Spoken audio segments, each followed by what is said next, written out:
ഇവിടെയുള്ള ഒരാള് മുഖ്യമന്ത്രിക്ക് ഒരു കത്തയക്കുകയാണ്. ഇങ്ങനൊരു സ്ഥലം ഇവിടെ കിടക്കുകയാണ്, കാട് പിടിച്ച് കെട്ടിക്കിടക്കുകയാണ്, കണ്ട മറ്റു മൃഗങ്ങളും ഒക്കെ ഇവിടെ വന്ന് ചേരുന്നു, നാട്ടുകാർക്ക് ഒരു ശല്യമായി മാറുകയാണ്. എന്തെങ്കിലും പൊതു ആവശ്യത്തിന് വേണ്ടി ഉപയോഗിക്കാൻ പറ്റില്ലേ എന്നായിരുന്നു ആ കത്തിലൂടെ ചോദിച്ചത്.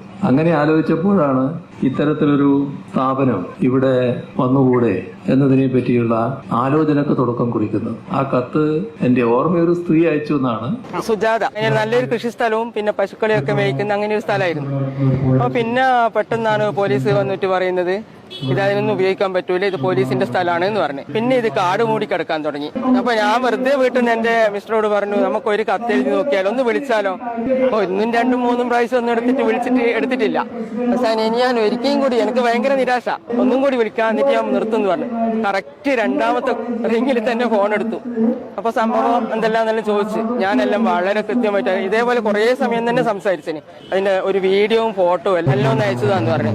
പിന്നെ 2 ദിവസം കൊണ്ട് തന്നെ ഒരാഴ്ച കഴിയുമ്പോഴത്തേക്ക് തന്നെ പത്രത്തിൽ ഇങ്ങനെ ഒരു സംഭവം വരുന്നു. പിന്നെ ഇവിടെ ഫയർ ആൻഡ് റെസ്ക്യൂവിന്റെ സംഭവങ്ങളെല്ലാം വന്നു. എന്റെ സ്വപ്ന സാക്ഷാത്കാരത്തിന്റെ ദിവസമാണ് ഇന്ന്. ആ കത്തിലെത്തിയ വാചകങ്ങൾ മുഖ്യമന്ത്രി പറയുമ്പോൾ ശരിക്കും ഞാൻ അത്ഭുതപ്പെട്ടു പോയി. ഇത്രയൊന്നും ഞാൻ പ്രതീക്ഷിച്ചിട്ടില്ല.